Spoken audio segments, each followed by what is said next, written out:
This is CGTN, China Global Television Network.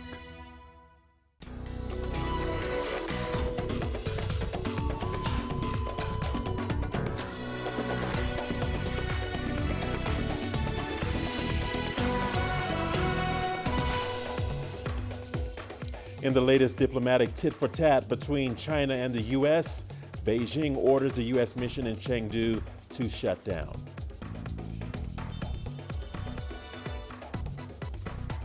The WHO and Africa CDC launch team to advise on safety of traditional medicines to fight COVID-19. And debate over wearing of face masks continues in Africa. Hello and welcome to Africa Live. As always, great to have you with us. I'm Richard Nta, live in Nairobi. And for those of you joining us from across the continent and around the globe, we thank you for joining us. And tonight, I'm alongside my colleague Uche, who has our business headlines. Uche. Thank you, Richard. And here's a look at what's coming up on Africa Live Biz. South Africa defends its position to ban alcohol sales as the sector tumbles. And Egypt to only license new cars if they run on natural gas. Of course, all that and more coming up within the program. For now, it is back to you, Richard. Thanks a lot, Uche. Once again, welcome to Africa Live. Thanks for your company. Let's get started in China, where the country has vowed to retaliate against the U.S. for shutting down the Chinese consulate in Houston. And Beijing followed through with that promise on Friday by ordering the closure of the American consulate in Chengdu. As for the rising tensions between the two nations, the Chinese Foreign Ministry pointed the finger directly at Washington. The current China-U.S. situation is not something China wants to see. The responsibility lies entirely with the United States. We once again urge the U.S. to revoke its erroneous decision and create the conditions needed to bring bilateral relations back to normal. Some of the personnel in the U.S. consulate in Chengdu have engaged in activities that are incompatible with their status, interfering in China's internal affairs and damaging China's security interests. China has made representations on this, and the U.S. is well aware of it. The order to close the consulate in Chengdu is in line with Beijing's recent practice of tit-for-tat reaction to U.S. actions. The consulate opened in 1985 and has almost 200 employees, including about 150 locally hired staff. CGTN's Ma Kei has more from Chengdu.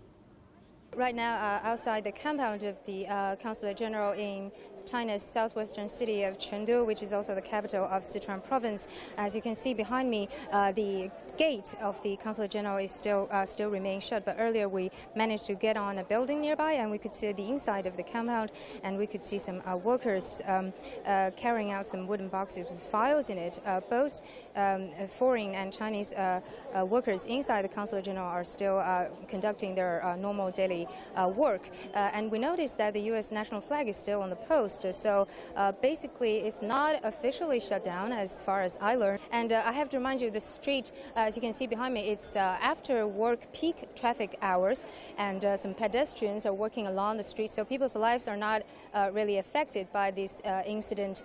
But local police officers have closed down the entrance at both ends of the street, and police cordons are seen. And regarding online reactions, we're seeing some both condoning this Chinese reaction, which says that China has made a proper response to the U.S.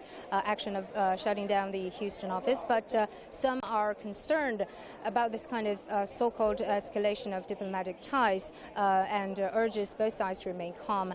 And the people are saying they wish to see the friendship and relationship of China and the U.S. go on. The Chinese Foreign Minister Wang Yi has blamed the United States for rising tensions. Wang Yi made the remarks during a video conference with his German counterpart Heiko Maas. He said the U.S. is seeking to disrupt China's development, and he said no country with a conscience will side with the U.S. against China. Wang Yi expressed hope that problems with bilateral ties could be resolved. And let's turn our attention to Nigeria now, where police are still searching for 4 Chinese expatriates abducted in the Cross River State in the southern part of the country. The 4 all work for Danatrite Construction Company. Gunmen invaded the premises of the company in the local Akampa local government area on Wednesday evening. The gunmen shot dead a policeman at the facility. Security operatives have been deployed to search the area for the Chinese nationals. So far, no group has claimed responsibility for the abduction. Kidnappings are common in Nigeria. The abductions usually ask for huge sums of money, but no ransom demand has been reported in this recent incident. Well, our correspondent Deji Badmus is following the developments of that story from Lagos. Let's listen in. Well, Richard, the incident actually happened on Tuesday at about 7 p.m. when this gunman stormed the premises of that construction company, killing the police guard there and, of course, taking the 4 Chinese. At the moment, the police says it is on the trail of the kidnappers. What we know about Cross River State is that kidnap for ransom is very common there. As a matter of fact, hardly a day goes by or a week goes by now without one person getting kidnapped, and it's all for ransom. So the police says it's on the trail of the kidnappers. It is not disclosing if it has established or if the company, as a matter of fact, has established any connection at all with the kidnappers. But everyone says the motive for this kidnapping would definitely be ransom payment, because this is not the first time it will be happening. It happens all the time in that area, and that's what the police is saying. But the police says it will do everything to ensure that the Chinese are rescued and rescued safely. But of course, it is not disclosing anything yet as to what it is doing to ensure that the Chinese are released safely without any problem. Richard? Well, earlier this week, senior UN officials and African diplomats met in Beijing to coordinate efforts against the coronavirus in Africa. The meeting was an opportunity to discuss possible interventions for medium and long-term recovery. The participants agreed on the importance of international collaboration to ensure equal access to treatment. The UN officials also acknowledged China's contributions to Africa's efforts against the disease and reiterated the commitment to providing necessary aid. A number of African countries are interested in promoting traditional medicine and remedies for COVID-19. The World Health Organization and the Africa Centers for Disease Control and Prevention have launched an expert advisory committee to provide independent scientific advice and support to countries on the safety, efficacy, and quality of traditional therapies. CGTN's Coletta Wanjohi reports from Addis Ababa. With the uncertainty of whether a vaccine for COVID-19 will be found, scientists say herbal solutions cannot be ignored. There's a global outbreak, a global pandemic, and if Africa is able to, to come up with a therapeutic agent that does treat this infection, then it's a good thing for Africa. To support scientifically proven herbal remedies, the Africa CDC and the World Health Organization have constituted a team of 25 experts on traditional medicine for COVID-19. There are so many institutes across the continent that are very capable of analyzing the content of any medicinal plant, and there will be no need to invent the wheel. All we need to do is to harness the existing assets that exist and create a network by region of institutions that can handle traditional remedies or herbal or plants to make sure that the active ingredients are identified and characterized. In May this year, Madagascar announced a herbal solution for COVID-19. The Africa CDC says it is yet to be investigated for its scientific efficacy. We have formally reviewed what the government of Madagascar submitted to us as a dossier with the findings that informed them earlier to make the claim that they had the COVID-19 organic. We've written to them, we followed through with a note verbal to encourage that we agree on how to move forward with that, and we will be hopefully moving forward with that once the government of Madagascar reaches out to us. Madagascar has since seen a rise in COVID-19 cases. Daily, new infections are in the hundreds. The country has now registered over 8,000 cases of COVID-19, with reports from hospitals saying they are overwhelmed, and the Ministry of Health making an international appeal to control the pandemic. There have been claims of herbal ideas in some other countries like Nigeria, Ethiopia, Cameroon, and Gabon. but none has presented an official proposal to the Africa CDC yet. Coletta Wanjohi, CGTN, Addis Ababa, Ethiopia. Masks have rapidly joined the list of don't leave home without them items for hundreds of millions across Africa. But the debate over their effectiveness continues. Not everyone is okay with covering their airways, while those living in extreme poverty say they are an unaffordable luxury. The World Health Organization supports the wearing of face masks, saying it helps to limit the spread of COVID-19. Many African governments have heeded this call. Yeah, wearing a mask is very important, especially this winter season. You see people, they've got the flu. Sometimes you're in a taxi, you're seated next to a person, you don't have mask, someone can just sneeze. So it's very dangerous, and the corona will be at high risk. Countries like South Africa and Nigeria have made it mandatory to wear a mask in public. But many people don't believe masks play that big of a role in stemming the spread of the coronavirus. It's not the mask that is protecting us, is it? Like, with the way the whole thing is, like if you check the market and everywhere, we cannot say that there's something in this town that is like killing people and the whole place is crowded like this. And some have only adapted to the discomfort of masking their airways for the benefit of others. If I see a person who is not wearing a mask, I'll just say, put on your mask to prevent corona, but which is, I don't know whether it is there or no. To tell the truth, I don't know. But I'll just say, put on your mask to prevent this disease, for both of us to be safe. But while face masks are becoming a must-have, it's still very common to see people misusing them or using disposable ones for long periods of time. But with COVID-19 still here, some say the mask has become a mirror on humanity. It will also continue to be part of the daily commercial hustle. Chao Mohono, CGTN. Well, the news continues on Africa Live. We will see you on the other side of the break with more news stories. Here's a look at what's ahead.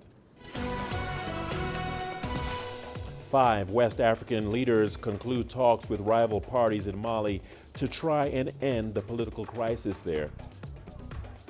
And even as Libyans see a break in fighting, power blackouts still causing misery among locals.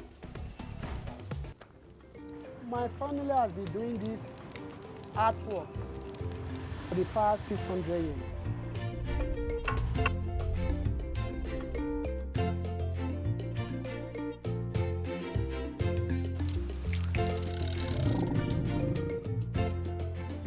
My dream is to be a leading player in Africa in spice sector.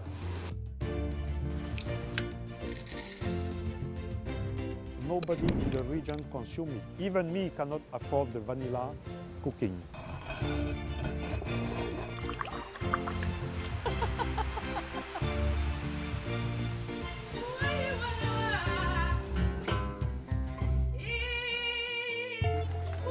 What we've created here is the elegance, the color, the celebration of life.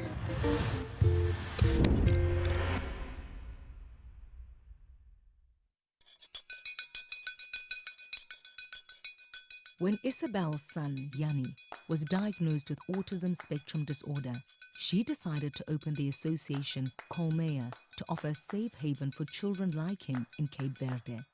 The association has become the face of intellectual disabilities in a country where stigma is rife. Tem que conciliar caroço e concilia vida de minha filha com essa associação que funda com o objetivo de dar resposta àqueles outros mães que não acreditam na ama seus filhos igual que não ama minha filha.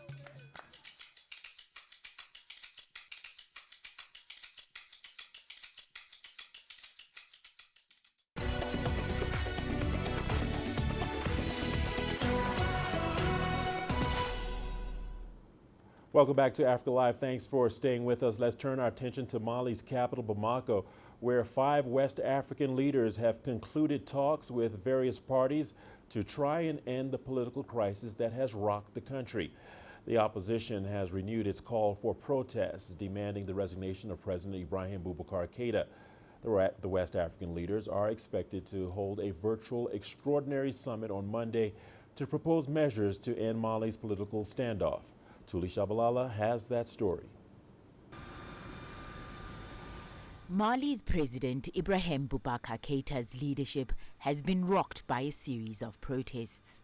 He is being accused of corruption and failing to stop the violent Islamic insurgency in parts of the country.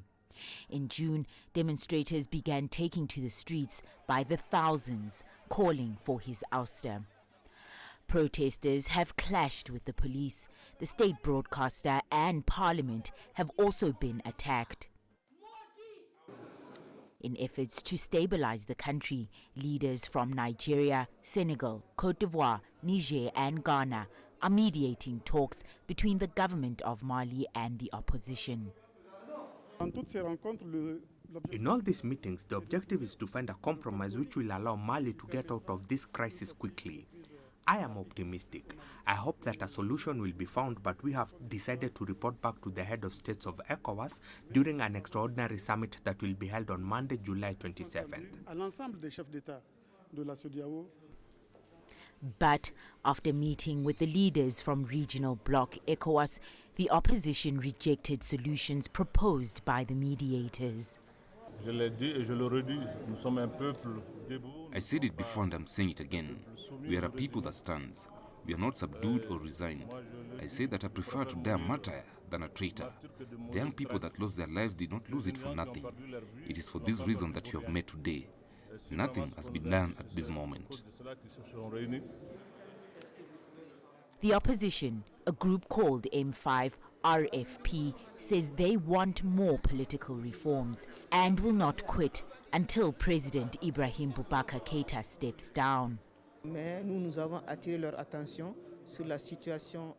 We raised awareness on Mali's situation and we gave them a document that explains in detail why we came here together, why millions of Malians mobilized to say they want President Ibrahim Boubacar Keita out. We explained all that. We understand that so far we have done nothing illegal. We don't want to stage a coup. Neighboring countries are concerned that the protests could play into the hands of the extremists and further escalate violence in the north and the center of the country. Tuli Shabalala, CGTN. And in Libya, fighting has stopped, at least for now, but long power blackouts caused by years of poor maintenance still cause misery in the scorching summer weather. The power cuts have since led to protests with armed men storming electricity facilities to demand the engineers bring back power. Many areas in Libya have endured total blackouts, and many Libyans are angry. They have been carrying out protests with demonstrators repeatedly attacking electricity workers. They have left us in a miserable state. There is no water and no light. There are people who are sick and rely on ventilators to breathe. If you cut the electricity, then you cut their ventilators. You say there is no money coming in from the central bank, but where are all the billions taken for the sake of maintaining the stations? The power cuts have also crippled farming in the west of Tripoli. When the power cuts in Tripoli last for a long time, we do not work. We might leave behind half the crop. If we normally plant 2 or 3 or 4 hectares, with the power cuts we can only plant half an acre. State power company GECOL says it is trying to manage the blackouts by sharing power supply among different towns in western Libya. The electricity problem is shown in the fact that there isn't enough supply to meet the increasing demand on the grid. There is also a lack of guidance on electricity usage and a lack of solutions to help solve many of the problems faced by the workers. Libya once had a strong electricity network, but years of chaos and fighting is said to have wrecked infrastructure and hurt the country's power generation. Chamhono, CGTN. Egypt has announced a national plan for water conservation while continuing its push to expand its freshwater resources.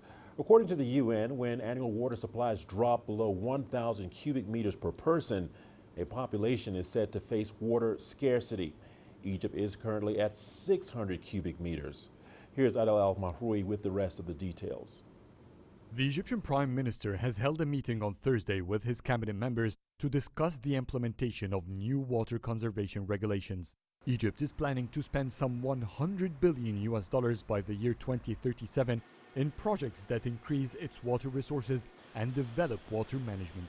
Definitely putting certain regulations and also a national strategy that ensures integrated water management was inevitable. Ministers discussed the measures required to rationalize the consumption of water as well as maximizing the use of the available water resources. They also discussed using or reusing the treated wastewater in irrigating trees. And also one of the most important points that were tackled in this meeting, that the irrigation minister reviewed the amount of water that is required to meet the demands of Egypt's urban expansion plans. The country is toughening penalties for wasting water. It's also creating legislations to introduce incentives for water conservation. That plan also includes expanding reliance on desalinated water. Water desalination, Egypt has already taken many steps in this field even before the deadlock that was announced in the negotiations. For example, in 2017, the biggest desalination plant in the Middle East, which is Al Yusr desalination plant in Hurghada, was inaugurated, and it has a capacity to produce like 80,000 cubic meters per day. And also the irrigation minister said that in the light of these challenges, the numerous water challenges, and definitely, as I told you, the consequences of the GERD negotiations, there is an urgent plan to implement 40 desalination plants in the upcoming years. From now on, all coastal cities on the Mediterranean and here on the Red Sea must rely entirely on desalination in the next 30 years. Egypt's target is to produce 3 billion cubic meters of desalinated water by the year 2030. This figure should rise to 7 billion by 2050. The National Water Conservation Plan is widening the reusage of agricultural drainage water. Egypt will be also enhancing its rainwater collection capabilities to increase its annual freshwater resources. Adel Al-Mahroui, CGTN, Ras Sidr, Egypt. Meanwhile, new research suggests that Tanzania's media quality is in decline.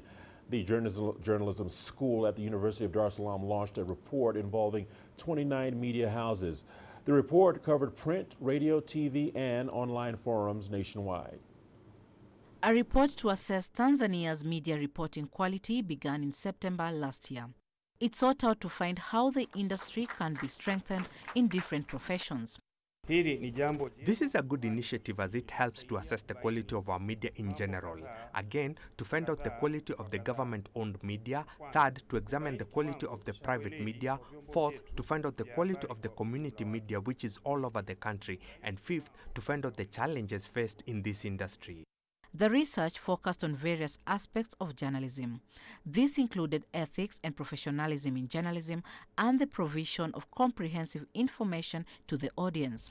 Through research, we've been able to identify a number of problems, but of importance is that the quality of media reporting has dropped from 28.6% to 26% compared to last year's report. The research attributes bias, less critics of the government, and gender imbalance in news reporting as reasons for the decline. Editors interviewed also cited the economy, unprofessionalism, and politics as factors influencing the sector. This research will definitely shape the media industry. It has touched on important journalism issues.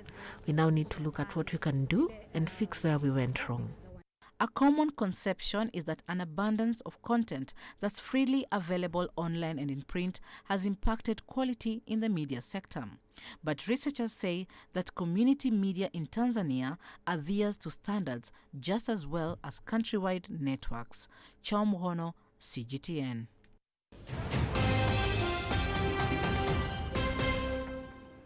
And now to a quick look at our top headlines at this hour. China vowed to retaliate against the U.S. for shutting down the Chinese consulate in Houston, and Beijing followed through with that promise on Friday by ordering the closure of the American consulate in Chengdu. As for the rising tensions between the two nations, the Chinese Foreign Ministry pointed the finger directly at Washington. In Mali's capital, Bamako, where 5 West African leaders concluded talks with various parties to try and end the political crisis that has rocked the country. The opposition has renewed its call for protest, demanding the resignation of President Ibrahim Boubacar Keïta. And the World Health Organization and the Africa Centers for Disease Control and Prevention have launched an expert advisory committee to provide independent scientific advice and support to countries on the safety, efficacy, and quality of traditional medicine therapies. And time now for our business news. Over to you, Uche. Take it away. Thanks, Richard. And coming up on Africa Live Biz. South Africa defends its position to ban alcohol sales as the sector tumbles. And Egypt to only license new cars if they run on natural gas. Africa is the nexus of enterprise, and global business will tell you why it matters. From the mega investment projects to multi-billion-dollar mergers and acquisitions. Africa today collects, just in terms of revenues from taxes alone, $545 billion a year. If you take 10% of that and you devote it to the energy sector, problem solved. All this on Global Business, weekdays at this time on CGTN. Every story starts out like this. Okay. We'll head up now. But beyond the rush of the numbers, there's always a more fundamental question. What happened? Who has been affected? When market-moving decisions are made, who's responsible? And why? Let's get some reaction on ground. Joining us in Johannesburg is Sumitra Naidu. Hello, Nairobi. This is how all stories begin. See how they end. Only on Global Business.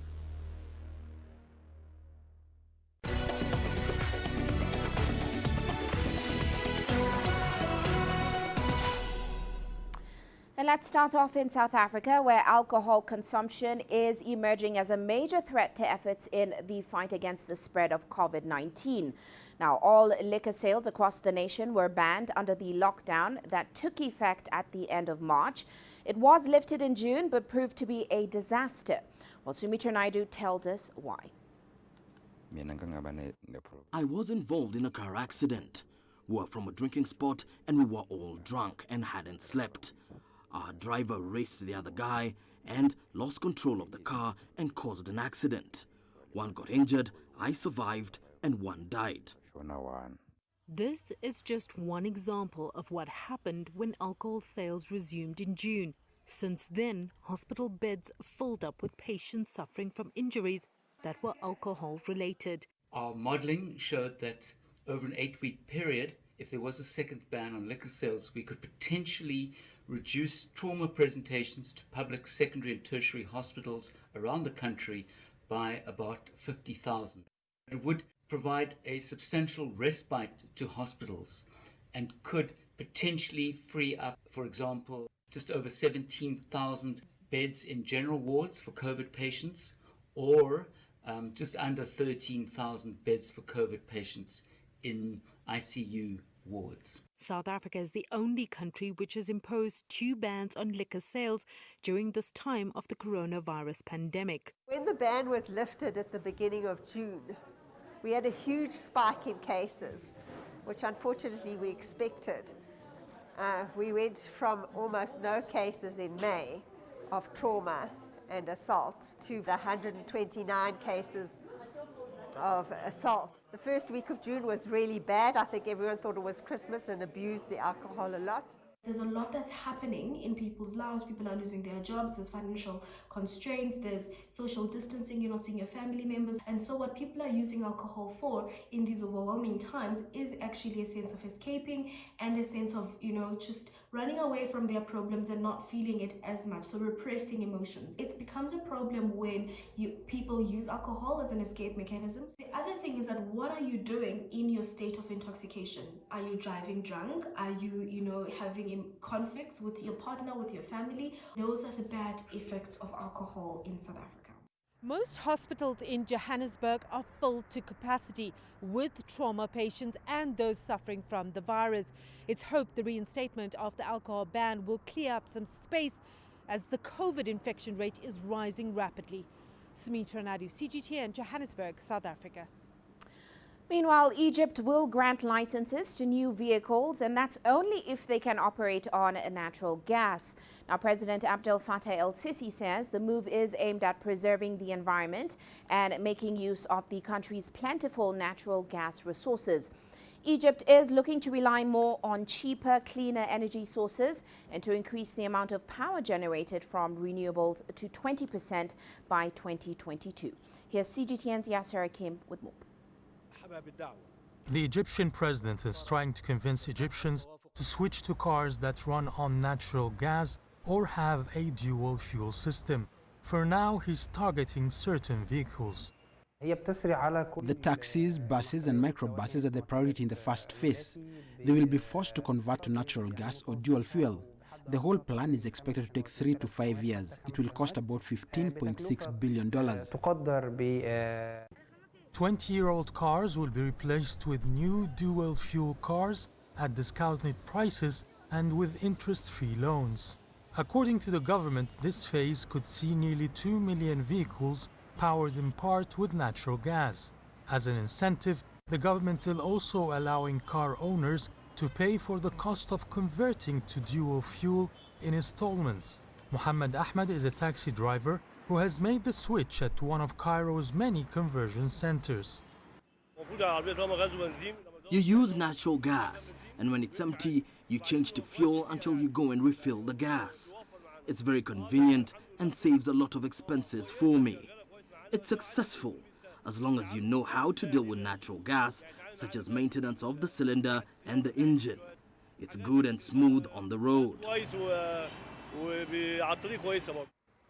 More centers are being constructed to cover the increasing number of dual-fuel conversions.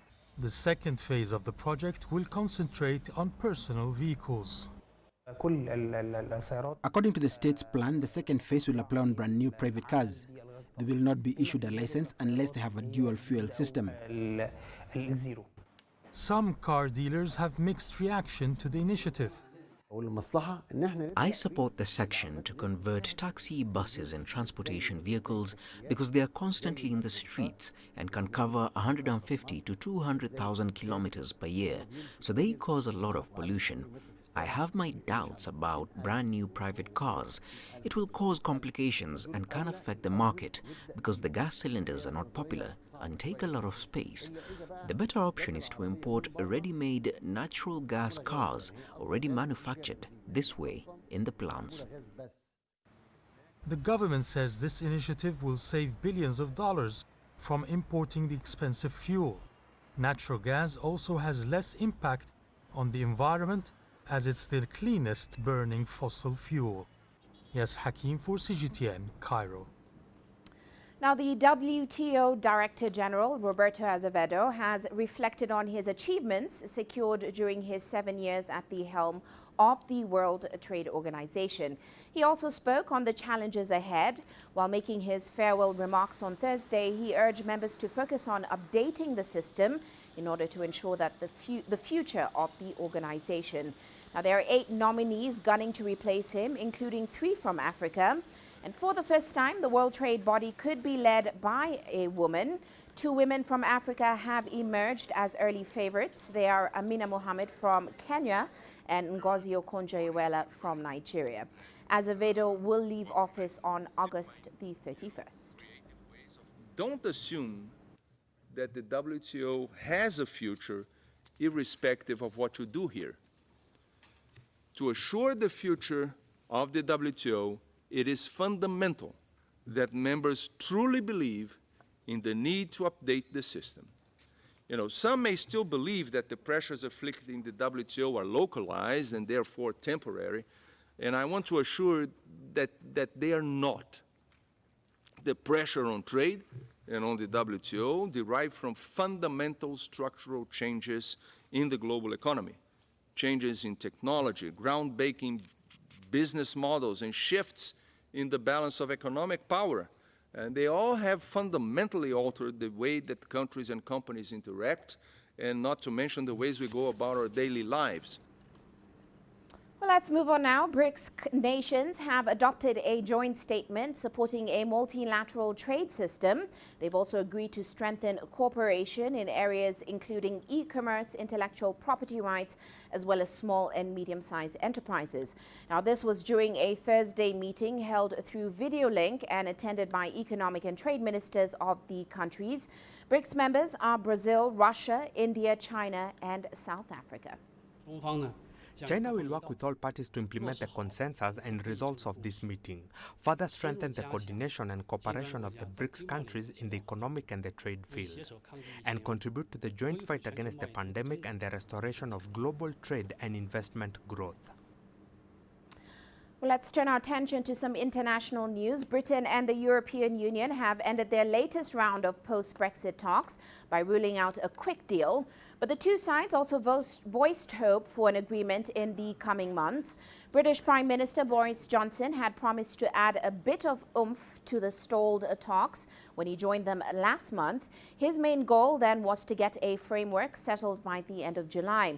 That was in an effort to reassure British businesses they wouldn't have to start preparing for a messy no-deal breakup at the end of the year. But the chief negotiator said that a July settlement was unlikely because of a fundamental gap in major areas such as fishing rights and fair competition rules. And the European Parliament has finished its first debate of a historic recovery and budget deal, which was reached by EU leaders. Deputies are now pushing back against cuts in spending involving health and the climate. From the opening salvo, a few things were clear. I'm happy about the agreement, no doubt about that, but I'm not happy about the deal. MEPs want revisions to the $2 trillion coronavirus recovery fund and long-term budget package EU leaders agreed to earlier in the week. It was also unmistakable which parts they want changed. At a time when the world is very concerned about a second wave of infection, European leaders have decided to drastically cut programs for research and public health. How can we accept that? Not a single euro to a country that does not uphold the rule of law. We also need clear commitment for our own resources. It simply wouldn't be serious to take up such a loan without knowing how we're going to pay it back. At an extraordinary session, MEPs outlined what it will take to get their consent on the historic deal. They're willing to live with fewer grants in the recovery fund, but they're not willing to accept the long-term budget as is. MEPs want the drastic cuts in proposed funding for health, climate, and research initiatives reinstated, questioning how Europe can stick to its goals of building resilience and climate neutrality with scaled-back funding. European President Ursula von der Leyen, who was on hand to drum up support for the deal, called the cuts regrettable. And we should always remember that the value of EU programs far outweigh their costs. Yes, we managed to avoid even further cuts, as some member states wanted. But this MFF is a difficult pill to swallow. Von der Leyen also said the Commission will put forward a new package of taxes to help pay for the $860 billion recovery fund. It will include a digital levy, a carbon border tax, and an extension to the current emissions trading system. As for linking funds to the rule of law, von der Leyen didn't defend the current agreement, but vowed to push ahead with a meatier 2018 proposal on the subject. Well, that is all for now on Africa Live Biz, but coming up later on Global Business Africa, there's been a surge in digital fraud as growing numbers of consumers and businesses transact online during the coronavirus pandemic. In Kenya, for instance, fraudulent transactions online have grown about 56%. Of course, we'll bring you more on that top of the hour. For now, it's back to you, Richard. Thanks a lot, Uche. You are watching Africa Live on CGTN. More news ahead. Here's a look at what's ahead. In our continuing series, Tribes in Flux, we take a closer look at the Berber tribes in North Africa. The greatest journeys, the greatest sights, the greatest adventures. Here in Qanater, this weir allows the locals to walk on water. We're far more than just TV news. We're your passport to the wonders of Africa. To bring you stories of struggle, survival and hope.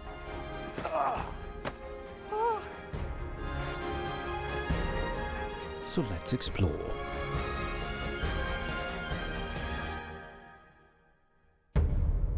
CGTN. See the difference.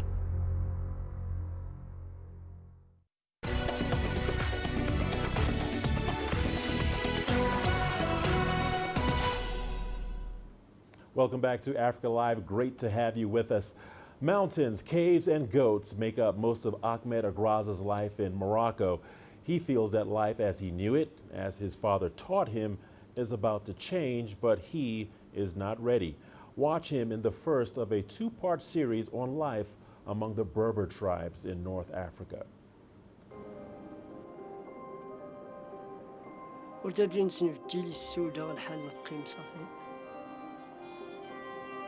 ديجا لي زالي مرحبا اللي غنقيمو ديال التلاميذ صافي لن نسكف راني نمشي والو خصي والو تايرزا والو الفلاحة والو أرتنتني السادي سنتنا عايش ديك سنتي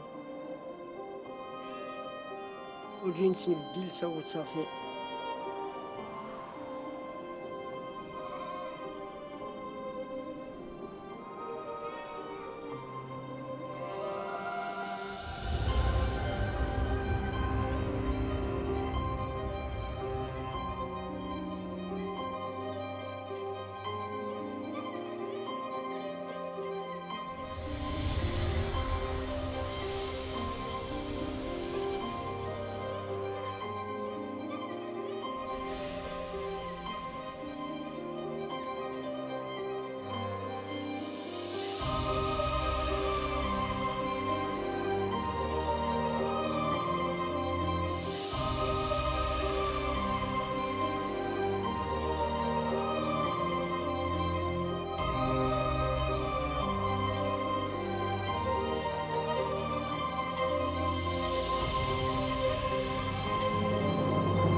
الفاتح حلو الحاليج اللون زار جاي تحلو الحاليج تيغولي اللي شافها في خوخ لا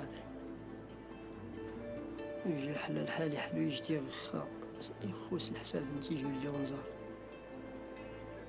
ورثاس السين ورتسنوالف ورغديش نخدم لنا نتريب باني سوينا نولي شي راه اخرى اللي سنت نطام زي ما يكصافي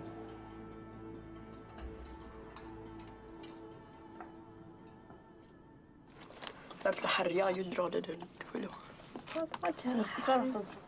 نكرف صار نحرية يلتنو. أنا عوامل. رادة نزول شيء من مزلا.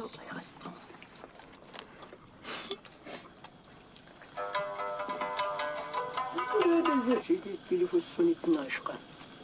يزد اللعيبة. يزد سفوت. سوني.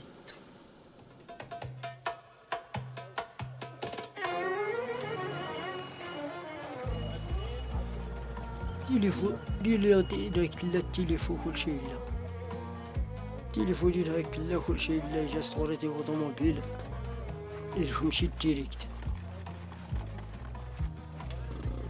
دابا هذا البورطابل هذا مزيان التواصل بينك وبين الناس اخرين ولكن في واحد الناحيه عاود التليفون ما بحال قلتي بحال داك لامبيونس اللي تيكون بينك وبين عائلتك وسط الدار، كل واحد خاشي وجهه في التليفون وحتى واحد ما مسوق مع الاخر، مسوق مع اللي بعيد عليه وما مسوق اللي حداه. قول فات تمشي لنا الفات شل فين الفات شل الحديد يجي لما يدرسن في شاي جوري ناوي يغير الناس يجيسن شارع دايما لان اشكو ثقافه سنينا نتنسي قال لي ويمكن تبدل هي دابا التكنولوجيا تتاثر بهذا الشيء ديال التقاليد، تكون ديال الشلوح ولا ديال العرب.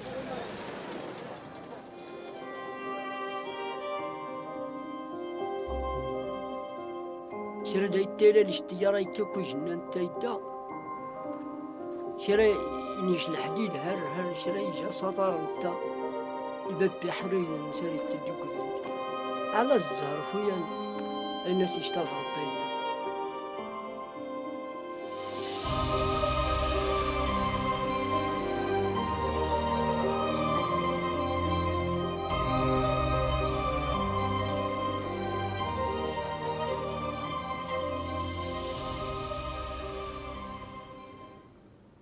Many Nigerian artists have been exploring less conventional mediums and shifting away from traditional ones like oil paints and charcoal. CGTN's Kelechi Emekalon brings us the story of one artist who uses fire to produce his hyper-realist works. Let's take a look. A special kind of art known as pyrography. It starts out unclear to an ordinary onlooker what Imabasi Fineworld has planned out as he fires up his gas torch, burning the traced outline on his wood board. Then carve after carve and scrape after scrape, the 48-year-old finally displays an interplay of light and shadow, bringing his artistic vision to life. I'm into all kinds of arts. I'm into creative arts. But I like doing pyrography because I like monochrome work. It's like the African thing. It's not like painting that one need to use paints, oil colors and all that. You use brush. Imabasi has groomed his innate gift into a professional career. His works are sought after in some African countries like Ghana, Kenya and Cote d'Ivoire. His art pieces sell between $400 and $3,500. But in a low-income nation like Nigeria, getting customers is oftentimes an uphill task. Art is appreciated everywhere in the world, but the power to purchase, the purchasing power is actually the issue in Nigeria. Because of the economic situation in Nigeria, there's no purchasing power. Nigerian artists have gained traction in the international market. In 2018 alone, art pieces by Nigerians sold for up to $3.3 million at auctions in London and New York. Imabasi is hoping to one day expand his frontiers to such platforms as well as open his own gallery. Kelechi Emekalon, CGTN Abuja, Nigeria. And we are not done just yet. We've got your sports news coming up. Here's a peek at the headline. Bleak outlook for Zimbabwe football in the face of the coronavirus pandemic.